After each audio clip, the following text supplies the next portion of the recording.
Okay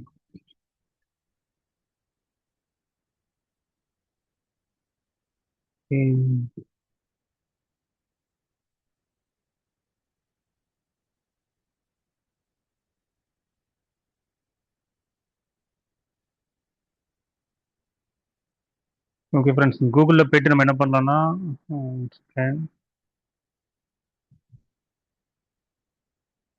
நம்மளோட website வந்து TNPSC materials dot IN அப்படிங்கிற வெப்சைட் போயிருங்க.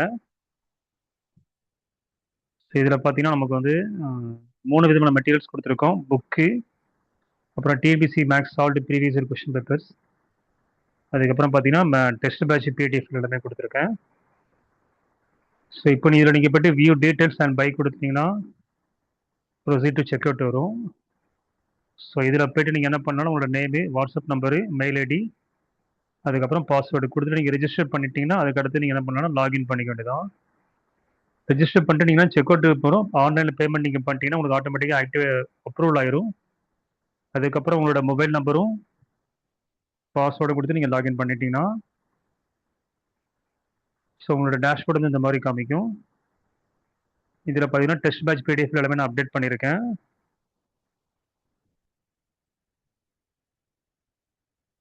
ஸோ இப்போ நம்ம இதில் பார்த்தீங்கன்னா உங்களுக்கு வந்து கடைசியாக வந்து previous year question paper, solved question paper வந்து 2018 டு 2026 வந்து நம்ம வந்து பிடிஎஃப்ஸ் கொடுத்துருக்கோம். ஸோ இதில் 18, 19 வந்து பார்ட் 1 பார்ட் 2 இருக்குது. அது மாதிரி 2020, 21, 22, 23, 24, 25, 26 வந்து 2 எக்ஸாம் நடந்திருக்குது. ஸோ அந்த 2 எக்ஸாமுக்கான பிடிஎஃப்ஸ் நான் கொடுத்துருக்கேன் உங்களுக்கு. இப்போ இன்னைக்கு கிளாஸ் நம்ம பார்க்க போகிறது பார்த்தீங்கன்னா 2025. ஸோ 2025 பார்த்தீங்கன்னா அந்த பிடிஎஃப் இருக்குது. பக்கத்தில் டவுன்லோட் சிம்பிள் இருக்கும். ஸோ அதை கிளிக் பண்ணினா உங்களுக்கு வந்து டவுன்லோட் ஆயிரும். உங்களுக்கு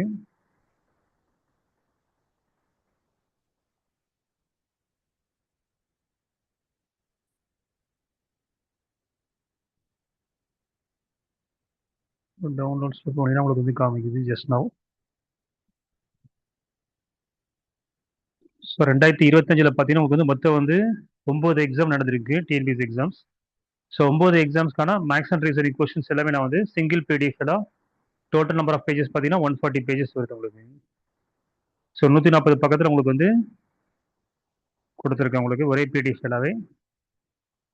ஸோ நம்ம இன்னைக்கு பார்க்க போகிறது பார்த்தீங்கன்னா கிளாஸில் வந்து 2025 வந்து பிப்ரவரி மாதம் 8ஆம் தேதி நடந்த ஸ்பெஷல் காம்படிட்டிவ் எக்ஸாம் அப்படின்னு சொல்லிட்டு ஒரு எக்ஸாம் கண்டக்ட் பண்ணியிருக்காங்க. ஸோ அதில் கேட்ட மேக்ஸ் அண்ட் ரீசனிங் கொஸ்டின்ஸ் நம்ம இப்போ பார்க்க போகிறோம்.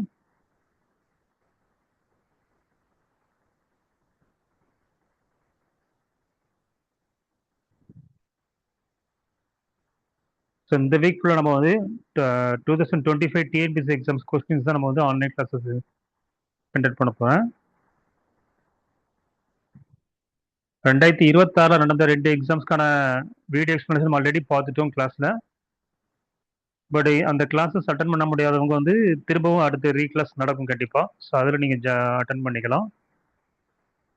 ஸோ இப்போ 2025 பார்க்கலாம். கொஸ்டின் எல்லாருக்கும் விசிபிளாக இருக்குங்களா? யாராவது ஒருத்தர் மைக் ஆன் பண்ணிட்டு ஆன்சர் பண்ணுங்க. Okay sir. Okay okay sir, thank you sir. இப்போ முதல் கேள்வி பாருங்க. Which of the following values cannot be a probability, அதாவது கீழ்கண்டவற்றில் எது நிகழ்தகவாக இருக்க முடியாது அப்படின்னு சொல்லி கேட்டிருக்காங்க. 4 சாய்ஸஸ் கொடுத்துருக்காங்க. 20%, 0.5, 0.253, 1.001 கொடுத்துருக்காங்க. நமக்கு எப்பவுமே பார்த்தீங்கன்னா உங்களுக்கு வந்து ப்ராபபிலிட்டி வந்து பார்த்தீங்கன்னா 0க்கு ஈக்குவலாக இருக்கும், இல்லைன்னா 0விட அதிகமாக இருக்கணும்.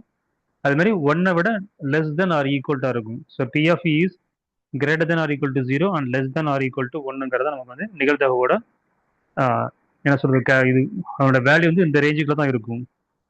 ஸோ அப்போ 1க்கு அதிகமாக வந்து 1 விட அதிகமாக வந்து கண்டிப்பாக வந்து நிகழ்தகவு வந்து ப்ராபபிலிட்டி இருக்க முடியாது. ஏன்னா 1ங்கிறது வந்து ஒரு ஈவெண்ட் வந்து ஸ்டியராக நடக்கும்னா அதோட ப்ராபபிலிட்டி 1, நடக்கவே நடக்காதுன்னா 0.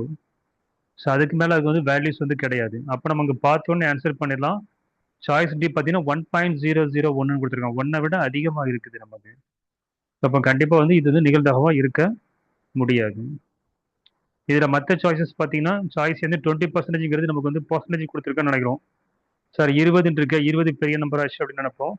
பட் 20% கொடுத்துருக்கோம். பர்சன்டேஜ்னா பை 100 அர்த்தம். அப்போ 20/100 அப்படிங்கிறப்ப நமக்கு வந்து 0.20 தான் நமக்கு ஆன்சர் வரும். அது நமக்கு வந்து லெஸ் தேன் 1 தான். அதே மாதிரி 0.5, 0.253 எல்லாமே நமக்கு வந்து லெஸ் தேன் 1 தான். பட் 1.001 மட்டும் தான் நமக்கு வந்து கிரேட்டர் தேன் 1 இருக்குது. ஏன்னா 1 விட 0.001 அதிகமாக இருக்குது. ஸோ அது வந்து கண்டிப்பாக நிகழ்தகவா இருக்க முடியாது.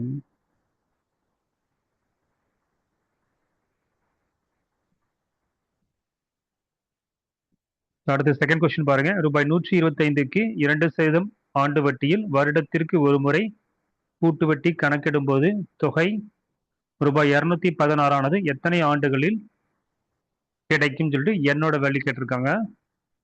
கூட்டு வட்டி தொகையை பொறுத்த வரைக்கும் அமௌண்ட்டும் பிரின்சிபலும் கொடுத்துட்டு என் கேட்குறாங்கன்னா நமக்கு ஷார்ட்கட் ஃபார்ம்ல என்னன்னா அந்த அமௌண்ட் வந்து 216 பை பிரின்சிபல் அமௌண்ட் 125. ஸோ இது வந்து ஸ்கொயரா கியூபான்னு கண்டுபிடிங்க. 216ங்கிறது 6 கியூபு, 125ங்கிறது 5 கியூபு. ஸோ அந்த பவர்ல 3 வந்தா அப்போ இங்கேயும் நமக்கு வந்து 6/5 பவர் 3ன்னு வரும் நமக்கு. ஸோ அப்போ n 6/5 பவர் n வரும். அப்போ நம்ம என்னோட வேல்யூ நமக்கு வந்து 3 இயர்ஸ் அப்படிங்கிறது நம்ம வந்து ஈஸியாக கெஸ் பண்ணிடலாம். ஸோ அப்போ இங்கே n வந்து பார்த்தீங்கன்னா 3 இயர்ஸ். பட் ஆனால் அந்த கணக்கில் வந்து ஒரு சின்ன மிஸ்டேக் இருக்குது. என்ன மிஸ்டேக்னு பார்த்தீங்கன்னா நீங்கள் ஃபார்முலா யூஸ் பண்ணும்போது p × 1 + r/100 whole power n = ஏன்னு வரும். Principal amount 125 into 1 plus rate of interest பார்த்தீங்கன்னா 2% கொடுத்துருக்காங்க. ஸோ அப்போ நமக்கு வந்து 1 + 2/100 பவர் n = 216 நமக்கு கிடைக்குது. அப்போ நமக்கு இங்கே வந்து பார்த்தீங்கன்னா 125ங்கிறது இங்கே பெருக்கில் இருக்கிறது ஈக்குவல் இந்த பக்கம் வந்துச்சுன்னா டிவிஷனில் வந்துடும். ஸோ அப்போ நான் ஏற்கனவே சொன்ன மாதிரி 216/125, 216ங்கிறது 6 கியூபு, 125ங்கிறது 5 கியூப். அப்போ 6/5 பவர் 3 வரும். பட் இந்த பக்கம் லெஃப்ட் சைடு பார்த்தீங்கன்னா 1 + 2/100 இருக்குது. ஸோ 2/100 டிவைட் பண்ணினா 1 2 2, 50 2 100 இருக்கும். 1/50 வரும். ஸோ 1 + 1/50ங்கிறப்ப 50 50 50 + 1 51/50 பவர் n இருக்குது. அப்போ 51/50 பவர் n = 6/5 பவர் 3 இருக்குது. பட் இங்கே பேஸ் 2 ஈக்குவலாகவே இல்லை நமக்கு. அப்போ பவரும் நம்ம ஈக்குவல்னு சொல்ல முடியாது. ஸோ அதனால் இது வந்து கொஷினில் மிஸ்டேக் இருக்குது. அவங்க வந்து அந்த ரேட் ஆஃப் இன்ட்ரெஸ்ட் வந்து தப்பாக கொடுத்துருக்காங்க. பட் எனிவே நமக்கு வந்து n வந்து 3 இயர்ஸ் தான் கண்டிப்பாக இருக்கும் ஆன்சர். ஸோ டிஎன்பிசியில் வந்து இந்த கொஷினை வந்து எக்ஸ்பர்ட் கமிட்டிக்காண்டி ஃபைனல் டிசிஷனுக்காண்டி ப்ளேஸ் பண்ணியிருந்தாங்க. பட் அதுக்கப்புறம் என்ன ஆன்சருங்கிறது தெரியல. பட் கண்டிப்பாக 3 இயர்ஸ் தான் நமக்கு வந்து ஆன்சர் கொடுத்துருப்பாங்க.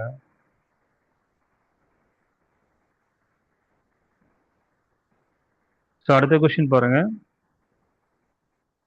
ஒரு முக்கோண வடிவ வயலின் பக்க நீளங்கள் கொடுத்துருக்காங்க. 10 மீட்டர், 24 மீட்டர், 26 மீட்டர் கொடுத்துருக்காங்க. கொடுத்துட்டு அந்த வயலை சமப்படுத்த ஒரு சதுர மீட்டருக்கு ரூபாய் 20 செலவாகும் எனில் மொத்த செலவை காண்கன்னு கேட்டிருக்காங்க. ஸோ சமப்படுத்த அப்படின்னு சொன்னாலே நம்ம என்ன பண்ணணும், ஏரியா கண்டுபிடிக்கணும். ஸோ முக்கோணத்தினுடைய ஏரியா கண்டுபிடிக்கணும். பட் ஆனால் இங்கே வந்து பக்க நீளங்கள், அதாவது ஒவ்வொரு பக்கத்தோட நீளம் கொடுத்துருக்காங்க. ஸோ ஒவ்வொரு பக்கத்தோட அந்த சைடு கொடுத்தாங்களே நமக்கு வந்து ஃபார்முலா வந்து பார்த்தீங்கன்னா ஏரியா ஆஃப் ட்ரையாங்கிள் வந்து ஜென்ரல் ஃபார்முலா ½ BH சொல்லுவோம். பட் பக்கங்கள் கொடுத்தாங்கன்னா நமக்கு ஃபார்முலா வந்து பார்த்தீங்கன்னா a = √s × s - a × s - b × s - c. So இது நமக்கு வந்து ஏரியா ஆஃப் ட்ரையாங்கிளுக்கான ஃபார்முலா. எப்போன்னா சைட்ஸ் கொடுக்கும்போது அந்த ஏபிசிங்கிறது தான் அந்த 3 பக்கங்கள். இதில் எஸ்ஸோட வேல்யூ வந்து பார்த்தீங்கன்னா a + b + c/2. ஸோ இந்த ஃபார்முலா நமக்கு வந்து கண்டிப்பாக நமக்கு தெரிஞ்சிருக்கணும். ஸோ ஃபஸ்ட்டு எஸ் கண்டுபிடிங்க. எஸ் வந்து a + b + c/2. 10 + 24 + 26/2. ஸோ அப்போ 60/2 நமக்கு வந்து 30 கிடைக்குது எஸ்ஸோட வேல்யூ. அப்போ நமக்கு ஏரியா ஆஃப் ட்ரையாங்கிள் என்ன வரும்னா a = s × ஸோ ஃபஸ்ட்டு எஸ்னா 30. ஸோ 30 × 30 - 10 × 30 - 24 × 30 - 26. ஸோ அப்போ நமக்கு 30 பெருக்கல் 20 பெருக்கல் 6 பெருக்கல் 4 வருது. ஸோ இந்த நம்பர்ஸை ஃபுல்லாக நீங்கள் வந்து மல்டிப்ளை பண்ண வேண்டாம். ஏன்னா மல்டிப்ளை பண்ணால் பெரிய நம்பர் வரும், அதுக்கு ஸ்கொயர் ரூட் கண்டுபிடிக்கிறது கஷ்டம். ஸோ பட் நீங்கள் என்ன பண்ணால் ஜஸ்ட் நம்பரை ஸ்ப்ளிட் பண்ணுங்க, அவ்வளோதான். 30ங்கிறத 6 5 30ன்னு பிரிச்சுக்கலாம். 20 வந்து 4 5 20ன்னு பிரிச்சுக்கலாம். அதுக்கப்புறம் 6 × 4 அப்படியே இருக்கட்டும். அப்போ நமக்கு இங்கே பார்த்தீங்கன்னா ஸ்கொயர் ரூட்டுக்குள்ளே வந்து 2 டைம்ஸ் 6 இருக்குது, 2 டைம்ஸ் 4 இருக்குது, 2 டைம்ஸ் 5 இருக்குது. அப்போ நம்ம ஸ்கொயர் ரூட் விட்டு அந்த 2 டைம்ஸ்ங்கிறது 1 டைமாக நமக்கு வந்து ஸ்கொயரை விட்டு வெளியே வந்துடும். அப்போ நமக்கு வந்து 6 × 5 × 4. அதுதான் நமக்கு வந்து ஏரியா. ஸோ 6×5 30, 30 × 4 நமக்கு வந்து 120 ஸ்கொயர் மீட்டர் கிடைக்குது ஏரியா. இப்போ டோட்டல் காஸ்ட் வந்து பார்த்தீங்கன்னா ஒரு ஸ்கொயர் மீட்டருக்கு 20 ரூபா கொடுத்துருக்காங்க. அப்போ 20 × 120, 2 12 24, 2400 ரூபா நமக்கு வந்து டோட்டல் காஸ்ட் நமக்கு வந்து கிடைக்குது. ஸோ சாய்ஸ் ஏ நமக்கு ஆன்சர் கிடைக்குது.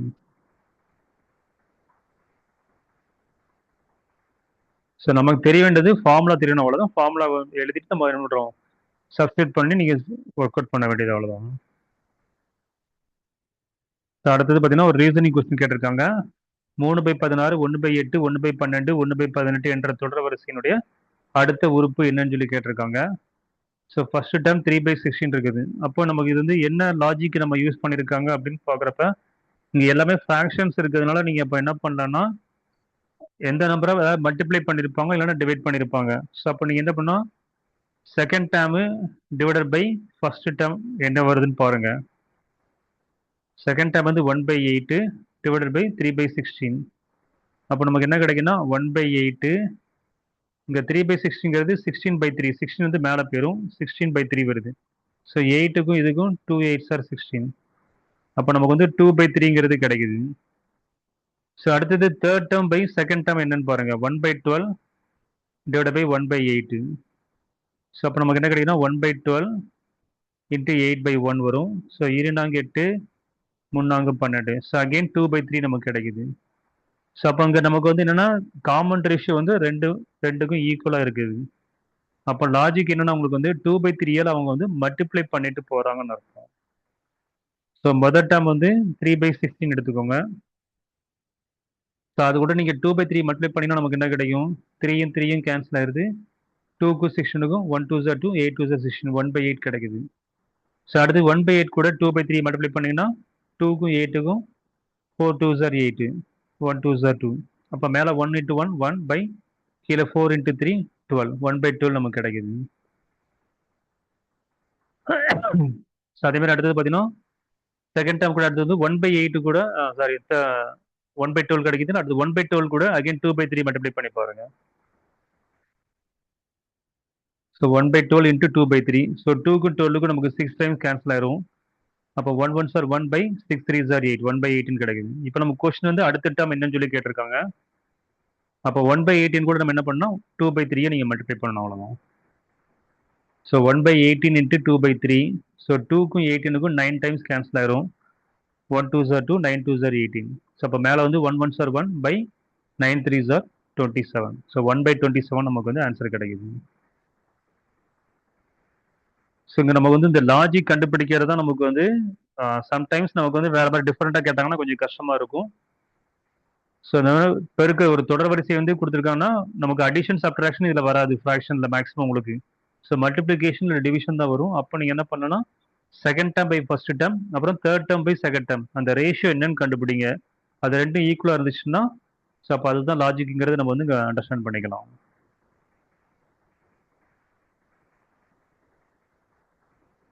ஸோ அடுத்தது பார்த்தீங்கன்னா ஒரு ரீசனிங் கொஸ்டின் தான். ஃபைண்ட் த நெக்ஸ்ட் டேர்ம் என்னன்னு சொல்லி கேட்டிருக்காங்க. 30 45 90 225 675. ஸோ இதில் ஒரே ஒரு லாஜிக் மட்டும் உங்களுக்கு சொல்கிறேன். என்னென்னா வந்து நம்பர்ஸ் வந்து பார்த்தீங்கன்னா உங்களுக்கு வந்து 30 அடுத்தது அப்படியே 45 மாறுது, அப்புறம் 90 டேரெக்டாக 200க்கு போயிடுச்சு, அப்புறம் 200 வந்து பார்த்தீங்கன்னா 675. ஸோ இந்த மாதிரி வந்து ஒரு சீரீஸ்ல வந்து நம்பர்ஸ் வந்து டக்கு டக்குன்னு பெரிய பெரிய நம்பர்ஸாக இன்க்ரீஸ் ஆகிட்டே போகுதுன்னா கண்டிப்பாக அங்கே வந்து அடிஷன் அல்லது சப்ட்ராக்ஷன் கான்செப்ட் யூஸ் பண்ணியிருக்க மாட்டாங்க. மல்டிப்ளிகேஷன் கான்செப்ட் மட்டும் தான் யூஸ் பண்ணாங்க. ஏன்னா மல்டிப்ளிகேஷனில் தான் உங்களுக்கு வந்து அது மல்டிப்ளை ஆகும் நம்பர்ஸ். மல்டிப்ளை மீன்ஸ் பிக்கர் நம்பராக நமக்கு வந்து இன்க்ரீஸ் ஆகிட்டு இருக்கும். ஸோ அப்போ கண்டிப்பாக இந்த மாதிரி வந்து ஒரு ஸ்மால் நம்பரில் ஆரம்பித்து பிக்கர் நம்பருக்கு வந்து போயிட்டு இருக்குன்னா கண்டிப்பாக அங்கே வந்து மல்டிப்ளிகேஷன் கான்செப்ட் தான் யூஸ் பண்ணியிருப்பாங்க. பட் அப்படி இல்லை, ஒரு 30 அதுக்கப்புறம் ஒரு 10 ஒரு ஸ்மாலஸ்ட் நம்பராகவே இன்க்ரீஸ் ஆகிட்டு இருக்குன்னா அங்கே வந்து அடிஷன் சப்ட்ராக்ஷன் யூஸ் பண்ணியிருப்பாங்க நமக்கு. ஸோ இங்கே வந்து பிக்கர் நம்பராக வந்துச்சுனால மல்டிப்ளிகேஷன் கான்செப்ட். அப்போ நம்ம வந்து ஃபர்ஸ்ட் நம்பர் 30 இருக்குது, அதுக்கப்புறம் 45ங்கிறது ஒரு 15 ஆட் பண்ணியிருக்காங்க. ஸோ அடுத்தது பார்த்தீங்கன்னா 45ங்கிறத விட 90 வந்திருக்கு. ஸோ 90 டபுள் ஆகியிருக்காங்க. ஸோ அப்போ 30 கூட நம்ம வந்து 1.5 மல்டிப்ளை பண்ணால் 45. இந்த 1.5ங்கிறது நம்ம தான் கண்டிப்பாக ஃபைண்ட் அவுட் பண்ணி ஆகணும். ஸோ ஸோ 45 இன்ட்டு 2 வந்து 90 வருது. ஸோ அடுத்தது பார்த்தீங்கன்னா, ஸோ 1.5க்கு அப்புறம் 2, 2க்கு அடுத்தது 2.5 என்ன வருதுன்னு பாருங்க. 90 இன்ட்டு 2.5 நமக்கு எவ்வளோ வருதுன்னா, ஸோ 0க்கும் இந்த பாயிண்ட்டுக்கும் கேன்சல் ஆயிரும். 9, 25, 225 நமக்கு கரெக்டாக டேலி ஆகுது. ஸோ அடுத்த நம்பர் பார்த்தீங்கன்னா 225 இன்ட்டு 3. ஸோ நமக்கு வந்து 675 நமக்கு வந்து வருது. ஸோ இப்போ அடுத்த நம்பர் நமக்கு வந்து 675 கூட 3.5 மல்டிப்ளை பண்ணியிருப்பாங்க, அவ்வளோதான். ஸோ 675 கூட 3.5 மல்டிப்ளை பண்ணினா 2362.5 நமக்கு கிடைக்குது சாய்ஸிங்.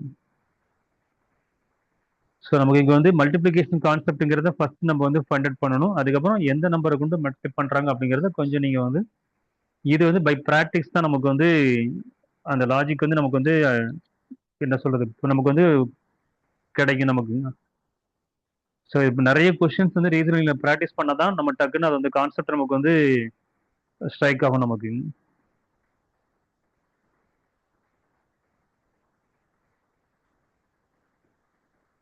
ஸோ அடுத்த கேள்வி ஒரு சிம்பிளிஃபிகேஷன் கொஸ்டின். ஏபிசிடி என்ற ஆங்கில எழுத்துக்கள் முறையே 2, 4, 6, 8 என்ற எண்ணை குறிக்கின்றன அப்படின்னு a/2 whole square plus b/3 whole square plus c/4 whole square plus d/5 whole ஸ்கொயருடைய மதிப்பை காண்கன்னு சொல்லி கேட்டிருக்காங்க. ஸோ இதில் நமக்கு வந்து ஷார்ட்கட் எதுவுமே கிடையாது, நீங்கள் அப்படியே சிம்பிளிஃபை பண்ண வேண்டியதான். ஸோ ஏங்கிறது 2, அப்போ 2/2 பவர் 2. அடுத்து பிங்கிறது 4, ஸோ அப்போ b/3, அப்போ 4/3 பவர் 2. அடுத்து சிங்கிறது 6, c/4னா 6/4 பவர் 2. அடுத்து d/5 ஹோல் ஸ்கொயர், ஸோ டிங்கிறது 8, அப்போ 8/5 ஹோல் ஸ்கொயர் வருது. ஸோ அப்போ நமக்கு 2/2ங்கிறது நமக்கு வந்து 1 வரும். ஸோ 1 ஸ்கொயரு ப்ளஸ் 4/3 பவர் 2ங்கும்போது 4 16/3 9. 6/4 ஸ்கொயருங்கிறப்ப 36/16 வருது. அடுத்து 8/5 ஹோல் ஸ்கொயருங்கிறப்ப 8 8 64/5 25. ஸோ 1 + 16/9 + 36/16 + 64/25. ஸோ இது எல்லாமே நீங்கள் என்ன பண்ணணும், ஃப்ராக்ஷன் அடிஷன் நீங்கள் வந்து பண்ணி தான் செஞ்சாகணும். ஸோ நான் 2 டேர்மாக நான் என்ன பண்ணியிருக்கேன்னா ஆட் பண்ணியிருக்கேன்.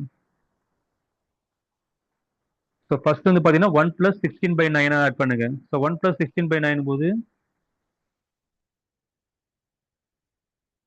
ஸோ 9 9 + 16 25/9 வரும் உங்களுக்கு.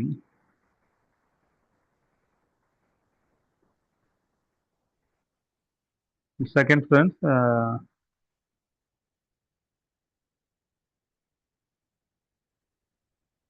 குரூப்ல யாரோ மெசேஜ் பண்ணியிருக்காங்க கிளாஸ் ஜாயின் பண்ண முடியலன்னு சொல்லிட்டு. அப்படியே லைன்ல இருங்க.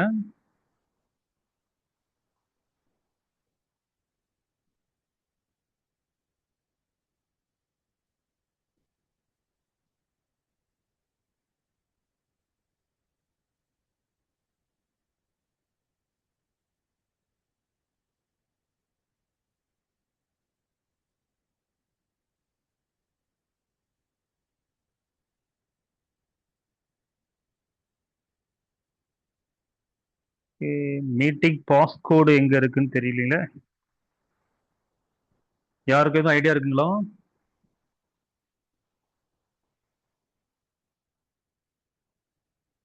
சிவகுமார் சார். Sir passcode 277. சொல்றீங்களா சார்? 277 277 959. 959. ஓகே, யாரோ ஒருத்தர் மெசேஜ் பண்ணியிருக்காங்க கிளாஸ் வந்து ஜாயின் பண்ண முடியல, மீட்டிங் கோட் நம்பர் வந்து கேட்குதுன்னு சொல்லிட்டு. சரி ஓகே, அவங்களுக்கு மெசேஜ் போட்டிருக்கோம், அவங்க ஜாயின் பண்ணுறாங்க பார்த்துக்கலாம்.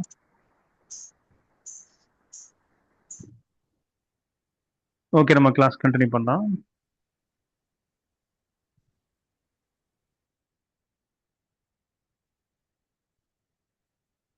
ஸோ இதில் வந்து ஃபர்ஸ்ட் 2 ஃப்ராக்ஷன் ஆட் பண்ணியிருக்கேன். 1 9 சார் 9, 9 + 16 25/9 வரும், ப்ளஸ் 36/16 + 64/25 இருக்குது நமக்கு. ஸோ அடுத்தது பார்த்தீங்கன்னா அடுத்த ஃபர்ஸ்ட் 2 ஃப்ராக்ஷன் ஆட் பண்ணிங்க. ஸோ இது ஜஸ்ட் நீங்கள் கிராஸ் மல்டிப்ளை பண்ணி நீங்கள் ஆட் பண்ண வேண்டியதான். 25 × 16 + 36 × 9/9 × 16. இங்க நமக்கு எல்சிஎம்ங்கிறதே வராது. ஏன்னா இங்க 9ங்கிறது 3 3s are 9, 16ங்கிறது 4 4s are 16. அப்போ நீங்க அப்படியே கிராஸ் மல்டிப்ளை பண்ண வேண்டியதான். ஸோ 25 பெருக்கல் 16 400 வரும். பிளஸ் 36 பெருக்கல் 9 324 பை 9 இன்ட்டு 16 நமக்கு வந்து 144. அப்போ நமக்கு வந்து 724 பை 144 பிளஸ் அதுக்கப்புறம் லாஸ்ட் வந்து 64 பை 25 இருக்குது. ஸோ இதில் நம்ம என்ன பண்ணோம்னா 4 டேபிளில் கேன்சல் பண்ணிக்கலாம். ஸோ 144 4 கேன்சல் பண்ணால் முன்னாங்க 12 மீதி 2 வரும் 24 6 நாங்க 24. அதுமாதிரி மேலே வந்து 1 4s are 4 ரிமைனிங் 3 வரும் 8 32 8 4s are 32 again 1 4s are 4. அப்போ நமக்கு 181 பை 36 வரும் plus 64 by 25. So again cross multiply பண்ணுங்க. 181 பெருக்கல் 25 பிளஸ் 64 பெருக்கல் 36 டிவைடட் பை கீழே இருக்க ரெண்டு நம்பரையும் மல்டிப்ளை பண்ணணும். 36 பெருக்கல் 25. ஸோ அப்படி நீங்கள் மல்டிப்ளை பண்ண வேண்டியதான். 4525 ப்ளஸ் 2304 டிவைடட் பை 900 வருது. ஸோ ஆட் பண்ணிங்கன்னா நமக்கு வந்து ஆன்சர் வந்து பார்த்தீங்கன்னா 6829 பை 900 வருது. Choice C. ஸோ இது நம்ம வந்து full and full simplification multiply பண்ணி தான் ஆகணும். இதில் நம்ம வந்து ஷார்ட்கட்டு வேற ஐடியா எதுவுமே யூஸ் பண்ண முடியாது. ஏன்னா எல்லாமே வந்து டெனோமினேட்டர் வந்து 900 கொடுத்துருக்காங்க. பட் 900 நம்ம வந்து கெஸ் பண்ண கூட முடியாது கண்டிப்பா. ஓகேங்களா சார் அந்த ஆப்ஷன்ல என்ன ஆப்ஷன்ல இருக்கு சார்? ஒரு டைம் இல்லைன்னா நம்ம என்ன பண்ணலாம்னா சொல்லுங்க சார். அது ஆப்ஷன் மூலியமா ஏதாவது செக் பண்ண முடியுமா சார்? ஆப்ஷன் வச்சு கூட நம்ம எப்படி பண்றது? நம்ம இந்த 25 16 9க்கு வந்து நம்ம எல்சிஎம் எடுத்தோம்னா ஓகே 25 16 9க்கு எல்சிஎம் வந்து 3 நம்பரையும் மல்டிப்ளை பண்ண வேண்டியதா நீங்க. அப்போ நமக்கு வந்து 9 25 என்ன வரும்? நமக்கு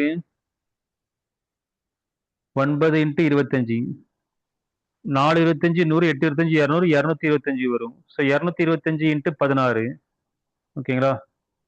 அப்போ 6 5 30 மிச்சம் 3 ஈராரா 12 3 15 ஈராரா 12 3 13 1350. அடுத்தது வந்து 225 0 5 5 10 மிச்சம் 1 3 2 5 1 6 2 1 3 3600 வருது நமக்கு. ஸோ எல்சிஎம் வந்து பார்த்தீங்கன்னா 3600. ஆனால் 3600 நம்ம கீழே இல்லை. பட் 3600 ஃபேக்டர்ஸ் பார்த்தீங்கன்னா 900. ஏன்னா 900 இன்ட்டு 4 வந்து 3600. அப்போ மேலே ஏதோ ஒரு நம்பர் வந்து 4ஆல் கேன்சல் ஆகிற மாதிரி இருக்குது. ஸோ அதுதான் நம்ம இந்த இடத்துல பண்ணியிருக்கோம். 4ஆல் நம்ம என்ன பண்ணியிருக்கோம்னா கேன்சல் பண்ணியிருக்கோம் நம்ம. ஓகேங்களா. பட் ஆனால் பட் 900ல வந்து நமக்கு வந்து 2 ஆன்சர் இருக்குது. டியும் இருக்குது சியும் இருக்குது. ஆமா சார். அப்போ நீங்க வந்து அதுல ஒரு ஆன்சர் மட்டும் இருந்தா சரி ஓகே நம்ம வந்து கெஸ் பண்ணலாம். பட் இங்க 2 ஆன்சர் கொடுத்துருக்காங்க. அப்போ 6892வா இல்ல 6829ங்கிறது நம்ம வந்து ஃபைண்ட் அவுட் பண்றது கஷ்டம் கண்டிப்பா. ஓகேங்களா. அதனால நம்ம வந்து இதுக்கு வேற வழி கிடையாது, பெருக்கி தான் ஆகணும் நம்ம.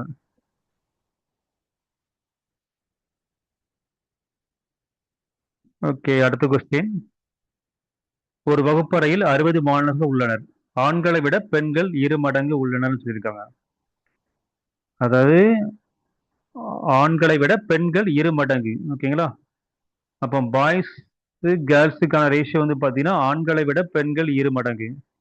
ஓகேங்களா. பாய்ஸை விட கேர்ள்ஸ் வந்து 2 மடங்கு இருக்கிறாங்க. 1:2. அப்போ 2 + 1 3 ரேஷியோ. ஸோ 3 ரேஷியோ நமக்கு வந்து 60 மொத்த மாணவர்கள்.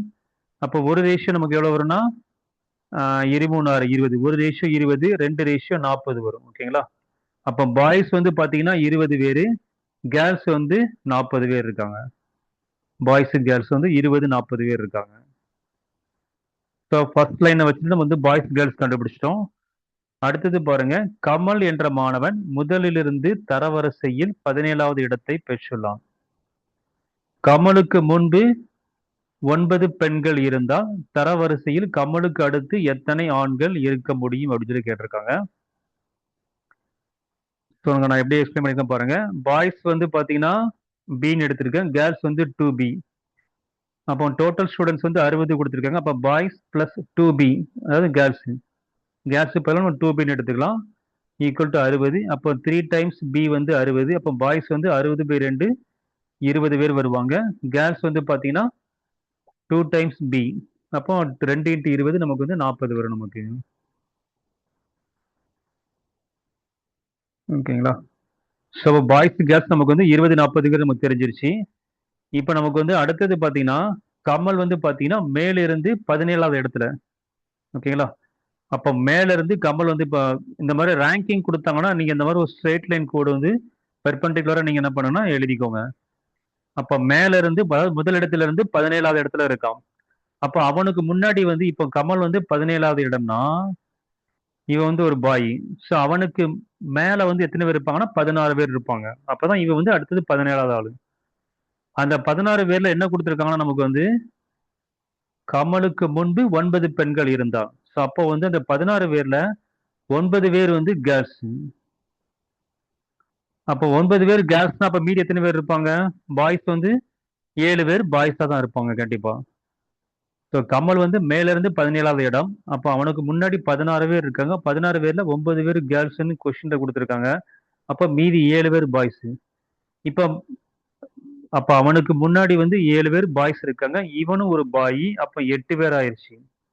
ஓகேங்களா? அப்ப இவனுக்கு அடுத்து கீழ வந்து எத்தனை ஆண்கள் இருப்பாங்கன்னு சொல்லி கேட்டிருக்காங்க. எத்தனை பாய்ஸ் இருப்பாங்கன்னு கேட்டிருக்காங்க. மொத்த மாணவர்கள் வந்து 20 குடுத்திருக்கோம் நமக்கு. நம்ம ஃபைண்ட் அவுட் பண்ணியிருக்கோம். அப்ப 20ல வந்து மேல இவனுக்கு மேல 8 இவன் கமல் வந்து ஒரு பாய். 7 + 1 8. ஸோ 20ல 8 கழிச்சீங்கன்னா, மீதி 12 பாய்ஸ் வந்து கமலுக்கு கீழ இருப்பாங்க. கமலுக்கு பின்பு. ஸோ கமலுக்கு அடுத்து எத்தனை ஆண்கள் இருக்க முடியும் தான் கேள்வி கேட்டிருக்காங்க. ஸோ கமலுக்கு அடுத்து வந்து பார்த்தீங்கன்னா, 20 - 8 12 பாய்ஸ் இருப்பாங்க. Answer C.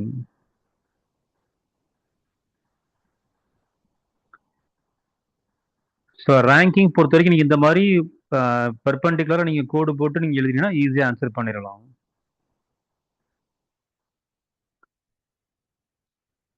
ஓகே. அடுத்தது 8வது கேள்வி. ஒரு கூட்டுத்தொடரின் முதல் உறுப்பு வந்து 9 குடுத்திருக்காங்க. பொது வித்தியாசம் வந்து 7 குடுத்திருக்காங்க. அப்படின்னா கூட்டுத்தொடர் வரிசையை காண்கன்னு சொல்லி கேட்டிருக்காங்க. ஸோ ஃபர்ஸ்ட் டெர்ம் 9னா, அப்ப அதுக்கு அடுத்த டெர்ம் என்ன பண்ணியிருப்பாங்கன்னா, அந்த 7 எல்லாம் ஆட் பண்ணிட்டே போவாங்க அவ்வளவுதான். 9னா 9 7 16 16 7 23 23 7 30 30 7 37. ஸோ இதுதான் வந்து அந்த கூட்டுத்தொடர் வரிசை. ஸோ 9 16 23 30 37. ஸோ ஆன்சர் வந்து பார்த்தீங்கன்னா, சாய்ஸ் ஏ நமக்கு ஆன்சர் கிடைக்குது. ஸோ ஏ ஃபர்ஸ்ட் டெர்ம் வந்து 9.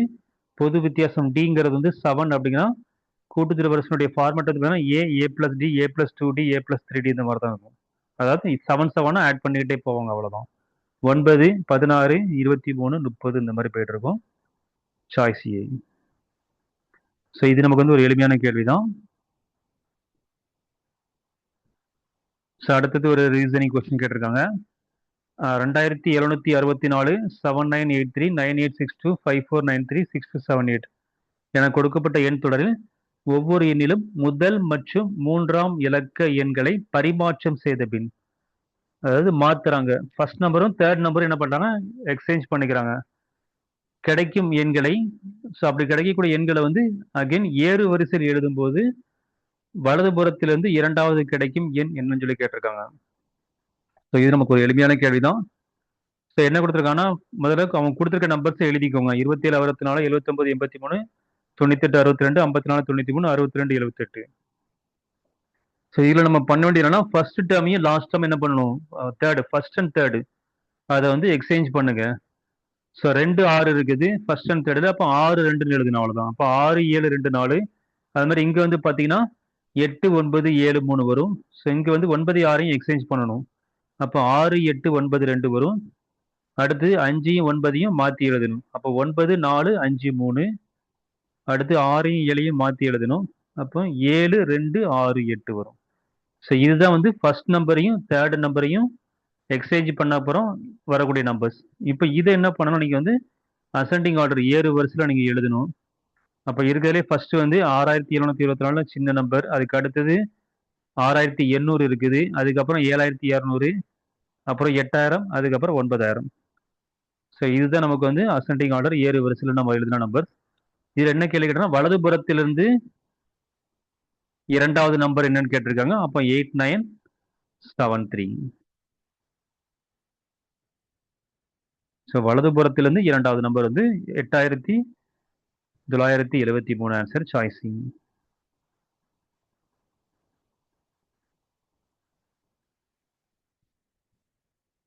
அடுத்தது 10வது கேள்வி. 14 அலகுகள் பக்க அளவுள்ள ஒரு சதுரத்திலிருந்து வெட்டி எடுக்கப்படும் மிகப்பெரிய வட்டத்தின் பரப்பளவு தோராயமாக எவ்வளவுன்னு சொல்லி கேட்டிருக்காங்க. ஸோ 14 சென்டிமீட்டர் ஒரு ஸ்கொயர் இருக்குது. அதுல வந்து ஒரு இருக்கிறதே பெரிய வட்டம் சொல்றாங்க. அப்ப பெரிய வட்டங்கிறப்ப 4 பக்கத்தையும் நமக்கு வந்து நம்ம டச் பண்ணிட்டு வரும். அப்போ நமக்கு வந்து ரேடியஸ், ஸோ அந்த ஒரு ஏஜ்ல இருந்து இன்னொரு ஏஜ் வரைக்கும் நமக்கு வந்து டயமீட்டரா வரும். அப்போ டயமீட்டர்ல பாதி தான் நமக்கு ரேடியஸ். அப்போ ரேடியஸ்ங்கிறது நமக்கு என்னன்னா அந்த பக்கத்துல பாதி. ஸோ 14/2 7 யூனிட்ஸ் தான் நமக்கு என்ன வரும், அந்த வட்டத்தினுடைய ரேடியஸ் நமக்கு வந்து கிடைக்கும். அடுத்து அதனுடைய பரப்பளவு கேட்டிருக்காங்க. வட்டத்தின் பரப்பளவுக்கு ஃபார்முலா தெரியும், πr ஸ்கொயர். ஸோ 22/7 பெருக்கல் ஆர் வந்து ரேடியஸ் வந்து 7. ஸோ ஆர் ஸ்கொயர்ங்கிறப்ப 7 பெருக்கல் 7. ஸோ 7 7 கேன்சல் ஆயிரும். 22 பெருக்கல் 7 154 ஸ்கொயர் யூனிட்ஸ் நமக்கு வந்து ஆன்சர் கிடைக்கும். ஸோ இது ஜஸ்ட் ஒரு ஃபார்முலா பேஸ்டு ஒரு சிம்பிளான கொஸ்டின் தான்.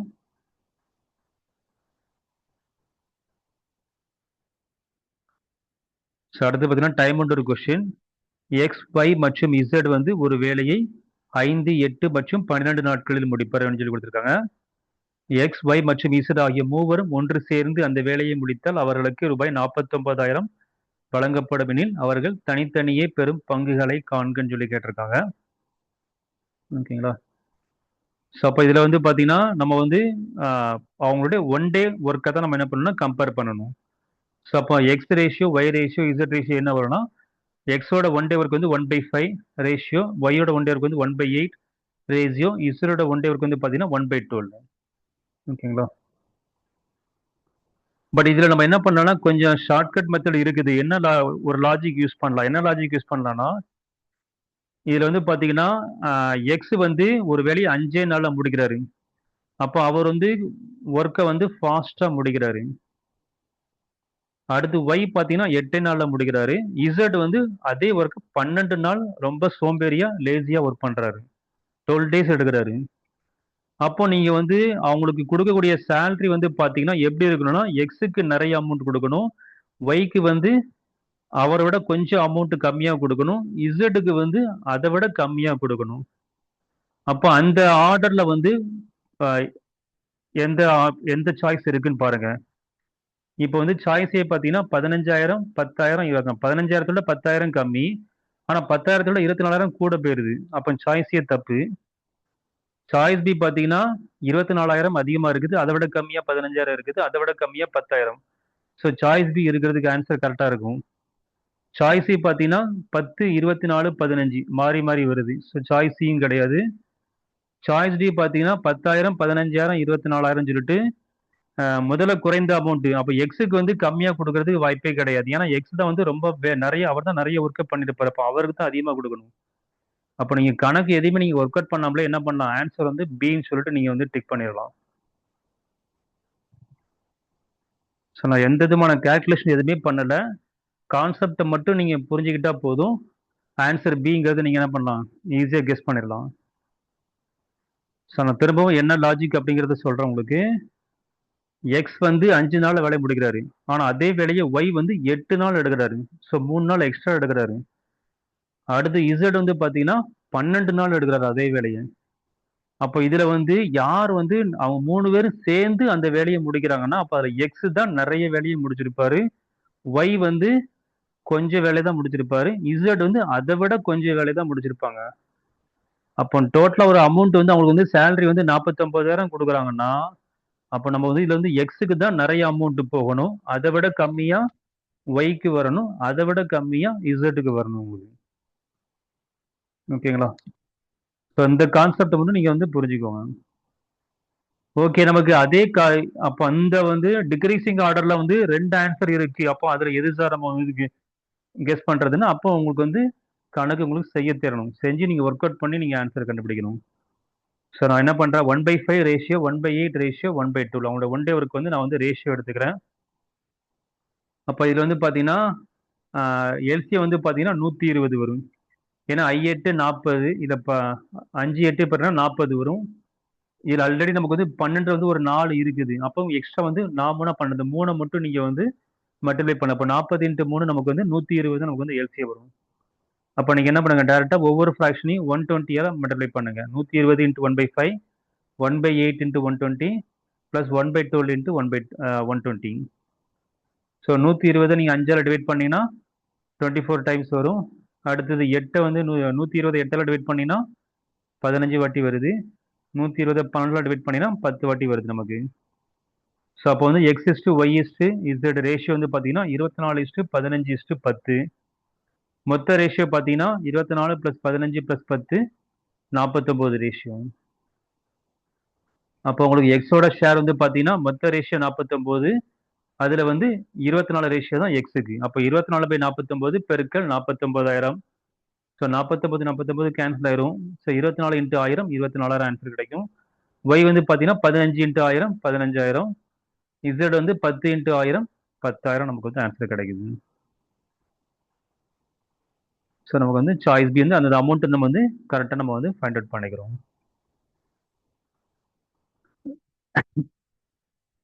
ஸோ நம்ம வந்து லாஜிக் யூஸ் பண்ணி நம்ம வந்து கொஸ்டின் ஒர்க் அவுட் பண்ணாமலே நம்ம என்ன பண்ணலாம், ஆன்சர் பண்ண முடியும். பட் ஆனால் வந்து அந்த கான்செப்ட் உங்களுக்கு வந்து அண்டர்ஸ்டாண்ட் ஆகணும், வேற ஒன்றும் இல்லை. அடுத்தது 12வது கேள்வி. ஒரு கனசதுர வடிவ நீர் தொட்டியானது 8000 லிட்டர் நீர் கொள்ளும் எனில் அந்த தொட்டியின் பக்கத்தை நீளத்தை மீட்டரில் காண்கன்னு கேட்டிருக்காங்க. ஸோ கன அளவு அப்படின்னாலே நமக்கு என்ன வரும், உங்களுக்கு 8000ங்கிறது ஒரு கியூப், கன அளவு கியூபு. அப்போ 8000ங்கிறது இதோட கியூப்னா 8ங்கிறது 2 கியூபு, 3 0 இருக்குது, அப்போ 20 கியூப் வருது. பட் டக்கு நம்ம என்ன பண்ணக்கூடாது, 20ங்கிறது நமக்கு ஆன்சர்ல இல்லை. இங்கே வந்து லிட்டர்ல கொடுத்துருக்கான், அவன் என்ன கேட்டிருக்கான் கேள்வி, மீட்டர்ல கேட்டிருக்காங்க. அப்போ நமக்கு வந்து எத்தனை லிட்டர் வந்து எத்தனை மீட்டருங்கிறது நமக்கு தெரியணும். 1000 லிட்டர் வந்து பார்த்தீங்கன்னா ஒரு கியூபிக் மீட்டர். ஸோ ஒரு கன, அதாவது ஒரு கன மீட்டர் அப்படிங்கிறது என்னன்னா 1000 லிட்டர் வரும் நமக்கு. அப்போ 8000 லிட்டர் அப்படிங்கிறப்ப நமக்கு வந்து 8 கன மீட்டர் வரும் நமக்கு. ஸோ இந்த அளவு நமக்கு வந்து கண்டிப்பாக மெட்ரிக் அளவு நமக்கு வந்து தெரிஞ்சிருக்கணும். ஸோ 8000 லிட்டருங்கிறது நமக்கு வந்து 8 கன மீட்டர். அப்போ 8 கன மீட்டருங்கிறது நமக்கு வந்து அப்போ அது வந்து கன அளவு. அப்போ அதனுடைய பக்கம் என்ன வரும், 8ங்கிறது 2 கியூப். ஸோ 2 மீட்டர் தான் நமக்கு வந்து பக்க அளவு. ஸோ ஆன்சர் சாய்ஸ் ஏ நமக்கு கிடைக்குது. ஸோ இது நமக்கு வந்து ஒரு எளிமையான கேள்வி தான். பட் இந்த 1000 லிட்டர் வந்து 1 கியூபிக் மீட்டருங்கிறது நமக்கு கண்டிப்பாக தெரிஞ்சிருக்கணும்.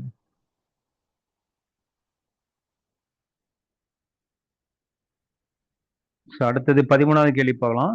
ஏ மற்றும் பி ஆகியோர் ஒரு வேலையை முறையே 25 மற்றும் 50 நாட்களில் முடிப்பர். அவர்கள் இருவரும் ஒன்றாக சேர்ந்து வேலையை தொடங்கினர். சில நாட்கள் வேலை செய்த பிறகு ஏ ஆனவர் சென்று விடுகிறார். மீதமுள்ள வேலையை பி ஆனவர் 10 நாட்களில் முடிக்கிறார் எனில் தொடங்கியதிலிருந்து எத்தனை நாட்களுக்கு பிறகு ஏ வேலையை விட்டு சென்றார் அப்படின்னு சொல்லி கேட்டிருக்காங்க. ஸோ இந்த கணக்கு நம்ம வந்து ஸ்டார்டிங்கில் வந்து இதுக்கு ஷார்ட்கட் மெத்தட் ஒன்று சொல்லியிருந்தேன். ஸோ அந்த கான்செப்ட் யாராருக்கு ஞாபகம் இருக்குன்னு தெரியல. ஸோ இப்போ நான் எக்ஸ்பிளைன் பண்ணுறேன். இது நமக்கு வந்து பார்க்கறதுக்கு என்னமோ கடினமான கேள்வி மாதிரி தெரியும். பட் ஆனால் வந்து ஃப்ராக்ஷன், அடிஷன், சப்ட்ராக்ஷன் தெரிஞ்சால் போதும், ஈஸியாக ஆன்சர் பண்ணிடலாம். ஸோ இந்த மாதிரி வந்து 2 பேரும் சேர்ந்து 1 hour பண்ணுறாங்க, கொஞ்ச நாள் வேலை பார்க்குறாங்க, அதில் ஒருத்தர் வெளியே போயிருந்தாரு அப்படின்னா இந்த மாதிரி கொஸ்டின்ஸ் வந்துச்சுன்னா நீங்கள் என்ன பண்ணணும்னா ஃபர்ஸ்ட் ஒரு ஸ்ட்ரெயிட் லைன் ட்ரா பண்ணிக்கோங்க. இவ்வளோ ஒரு ஸ்ட்ரெயிட் லைன் ஸ்டார்ட் பண்ணிக்கோங்க. ஸோ அதை 2ஆக பிரிச்சுக்கோங்க. ஸோ இங்கே நமக்கு என்ன கொடுத்துருக்காங்கன்னா நமக்கு வந்து அதாவது அவர்கள் இருவரும் ஒன்றாக சேர்ந்து வேலையை தொடங்கினர். அப்போ ஸ்டார்டிங்கில் வந்து பார்த்தீங்கன்னா ஏ + பி. ஸோ அதை கீழே எழுதிக்கிறேன். ஸோ அவர் 2 பேரும் சேர்ந்து ஒன்றா வேலை பார்க்குறாங்க. பார்த்துட்டு சில நாட்கள் வேலை செய்த பிறகு ஏ ஆனவர் சென்று விடுகிறார். ஸோ ஏ + பி 2 பேரும் சேர்ந்து ஒர்க் பண்ணுறாங்க. ஒர்க் பண்ணுறப்ப எத்தனை நாள் நமக்கு தெரியாது. ஸோ அதனால் மேலே வந்து எக்ஸ் டேஸ்ன்னு எழுதிக்கிறேன், கீழே வந்து ஏ + பின்னு எழுதிக்கிறேன். ஸோ அந்த எக்ஸ் டேஸ் கழிச்சு ஏங்கிறவர் வெளியே போயிருந்தாரு. வெளியே போனதுக்கப்புறம் பிங்கிறவர் என்ன பண்ணுறாருன்னா மீதி வேலையை 10 நாளில் முடிக்கிறாரு. ஸோ பி ஆனவர் வந்து மீதி வேலையை 10 நாட்களில் முடிக்கிறான்னு சொல்லி கொடுத்துருக்கோம். இப்போ கேள்வி என்ன கேட்டிருக்காங்கன்னா ஏ வந்து எத்தனை நாளைக்கு அப்புறமா அந்த வேலையை விட்டு சென்றார் அப்படின்னு சொல்லி கேட்டிருக்காங்க. அதாவது எக்ஸ் டேஸ், அந்த எக்ஸோட வேல்யூ தான் நமக்கு வந்து கேட்டிருக்காங்க நமக்கு. ஸோ இந்த ஸ்ட்ரெயிட் லைன் மட்டும் நீங்கள் வந்து ட்ரா பண்ணிட்டு ஸ்டார்டிங்கில் நீங்கள் வந்து என்ன பண்ணணும்னா ஸ்ட்ரெயிட் லைன் வரைஞ்சி பழகுங்க. அதுக்கப்புறம் நீங்கள் ப்ராக்டிஸ் ஆனதுக்கப்புறமா அந்த ஸ்ட்ரெயிட் லைன் வரையாமலே நீங்கள் என்ன பண்ணலாம், மைண்ட்லேயே நீங்கள் திங்க் பண்ணிட்டு இமிடியேட்டா நம்ம வந்து இந்த ஃப்ராக்ஷன் வந்து நம்ம எழுதிடலாம். ஸோ அடுத்த ஸ்டெப் நம்ம என்ன பண்ணணும்னா, எக்ஸ் டேஸ் வந்து ஏ பிளஸ் பி. அப்போ எக்ஸ் இன்ட்டு அந்த ஏ பிளஸ் பியோட ஒன் டே ஒர்க் ஆட் பண்ணணும், அவ்வளோதான். 1/25 பிளஸ் 1/15 பிளஸ் பி வந்து பார்த்தீங்கன்னா அவரோட ஒன் டே ஒர்க் வந்து 1/50. அவர் வந்து 10 டேஸ் ஒர்க் பண்றாரு. அப்போ 10 into 1/50 is equal to total work complete ஆயிரும். டோட்டல் ஒர்க் நீங்க எப்பவுமே ஒன்றுன்னு எழுதணும் நீங்க, அவ்வளோதான். ஸோ ரெண்டு பேரும் சேர்ந்து ஒர்க் பண்ணி ஒர்க்கை கம்ப்ளீட் பண்ணிட்டாங்கன்னா ஈக்குவல் டு ஒன்று நீங்க எழுதிக்கணும். ஸோ இந்த ஃப்ராக்ஷன் மட்டும் தான் நீங்க வந்து உங்களுக்கு எழுத தெரியணும். ஸோ இங்க 10/50ங்கிறப்ப 0 0 கேன்சல் ஆயிரும். 1/5 வரும். 1/5 வந்து ஈக்குவல் டு இந்த பக்கம் வரப்ப நமக்கு சப்ட்ராக்ஷன் வந்துடும். அப்போ 1 மைனஸ் 1/5னா நமக்கு வந்து 1 5 சார் 5, 5 மைனஸ் 1 4/5 சொல்லிட்டு நமக்கு வந்து ரைட் சைடில் நமக்கு கிடைக்கும். அது மாதிரி இந்த பக்கம் பார்த்தீங்கன்னா 1/25 பிளஸ் 1/50 இருக்குது. அப்படியே கிராஸ் மல்டிப்ளை பண்ணுங்க. ஸோ ஓரம்பது 50 பிளஸ் ஓரம்பது 25 25 50 பிளஸ் 25 75/25 இன்ட்டு 50 இருக்கும். அப்போ பார்த்தீங்கன்னா உங்களுக்கு வந்து எக்ஸ் இன்ட்டு 50 பிளஸ் 25 75/25 பெருக்கல் 50 ஈக்குவல் டு 1 மைனஸ் 1/5 வந்து 4/5 இருக்கும். ஸோ இங்கே கேன்சல் பண்ணினா 25 25 3 25 75. ஸோ இங்கே 3/50 இருக்குது. ஸோ 3/50 ஈக்குவல் டு இந்த பக்கம் வர்றப்ப 50 டிவிஷன் இருக்குது, மல்டிப்ளிகேஷன் வந்துடும். 3 வந்து பெருக்கல் இருக்குது, வகுத்துல வந்துடும். அப்போ நமக்கு வந்து 4/5 பெருக்கல் 50/3. ஸோ 5க்கு 50க்கும் 15 50. So 4 into 10 40/3. ஸோ 40/3 டேஸ் கழிச்சு வந்து ஆக்சுவலாக 40/3னா 13 3 39 மீதி 1 வரும். ஸோ 13 1/3.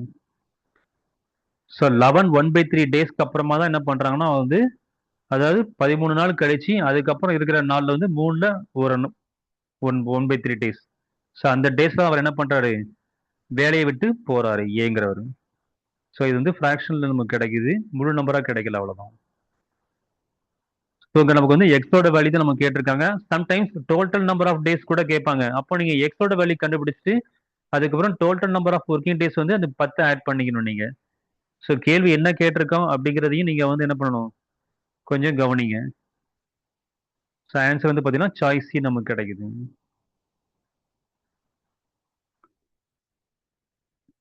ஸோ இதுல வந்து இந்த ஸ்ட்ரெயிட் லைன் மட்டும் நீங்க வந்து கொஞ்சம் கரெக்டாக நீங்க அண்டர்ஸ்டாண்ட் பண்ணிக்கோங்க. ஒரு கோடு வரைஞ்சிக்கிறேன். ஏ பிளஸ் பி ரெண்டு பேரும் சேர்ந்து ஒர்க் பண்றாங்க. எத்தனை நாள் நமக்கு தெரியாது, அதனால எக்ஸ் டேஸ். அதுக்கப்புறம் வந்து ஏ வெளியே போயிருந்தாரு. அப்போ அடுத்தது வந்து பி மட்டும் தான் ஒர்க் பண்றாரு, 10 நாள் ஒர்க் பண்றாரு.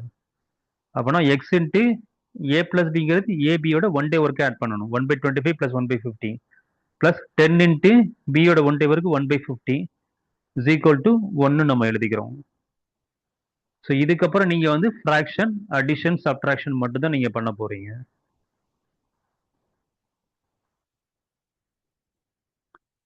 ஓகே ஃப்ரெண்ட்ஸ், இன்னைக்கு கிளாஸ் நம்ம வந்து 13 கொஸ்டின் பார்த்துருக்கோம். ஸோ நாளை கிளாஸ்ல வந்து மீதி 12 கொஸ்டின் நம்ம வந்து கண்டினியூ பண்ணலாம். இப்போ இது வரைக்கும் பார்த்த கேள்வியில் யாருக்காவது டவுட் எதுவும் இருக்குதுங்களா?